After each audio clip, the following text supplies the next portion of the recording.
careful not to mislead them with a false sense of accomplishment. She found their workmanship satisfactory. They had woven a prayer rug filled with scatter motifs, stylized representations of familiar objects: a deer, flowers, sheep, water, the concerns of daily life in the village. It was not a difficult pattern, a modern prayer rug of no great beauty or merit. The center, or field, consisted of a plain red mihrab, or prayer niche, surrounded by a green border of angular flowers. The motifs, like all motifs in Turkish rugs, were based on geometric units. Called nukush, embroidery, the motifs had functioned as a language among the women of the weaving communities. Passed from mother to daughter, the geometric symbols were the basis of communication among the Anatolian women kept illiterate under Islam. Birds for the soul, stars for eternity and marriage, eyes, hooks, and amulets to protect against evil, roses for happiness, running water for a long life, swastikas and dragons to protect the tree of life, apple blossoms for fertility, pinwheels, symbols of heaven, fortune, and hands for protection. To weave was to write, and to write was to be understood. Using any one symbol or a combination of several, a Muslim woman was safe to express herself, channeling her creativity into a body that would survive her long after the Prophet had stripped her of her tribal solidarity. The sum of symbols, too, ensured the Turkish woman with the only possession she could own. In possessing the rugs, women owned a part of themselves that no fundamental law could ever compromise.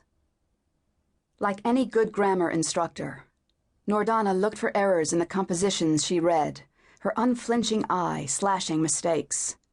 She had reminded her students that the choice of symbols was not the point of weaving, despite how poignant or obscure the themes they conveyed. She wondered if the two sisters had ever listened.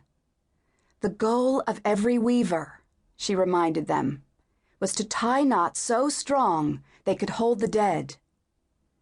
She picked up a beater, a wooden comb from the floor, and handed it to the youngest sister. "Tighter," she instructed. "Tighter?"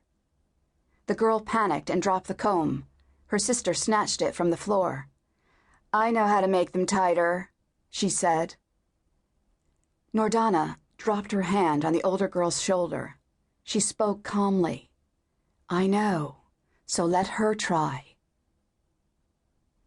The older girl sighed and reluctantly passed the wooden comb to her sister's trembling hands. She was younger than the rest and bony, wearing her elbows like weapons on bent arms.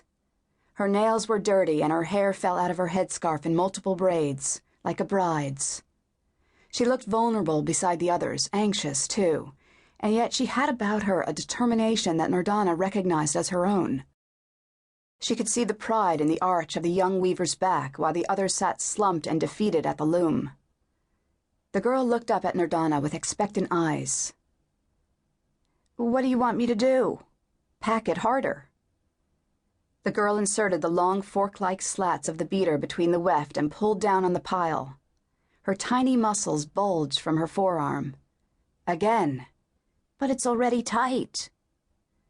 Nurdane shook her head and poked her finger through the weft again, the hole smaller but still there. "Is it?" The girl lowered her gaze to the floor and shook her head, ashamed. She spoke quietly, humbled. "It's hard." "I know, it takes time." The girl shifted her eyes to balls of wool scattered about the floor. "You were better than any of us at our age. I had a lot of time to learn. You must be patient." The girl swallowed, her eyes glazed like large round tiles in the light. "You were better than our mothers, better than our grandmothers," she insisted. "How did you ever learn to tie them so well?" Nurdane stepped behind the loom and stood in front of the window, a silhouette in the backlight. "Put your hand over your heart, all of you."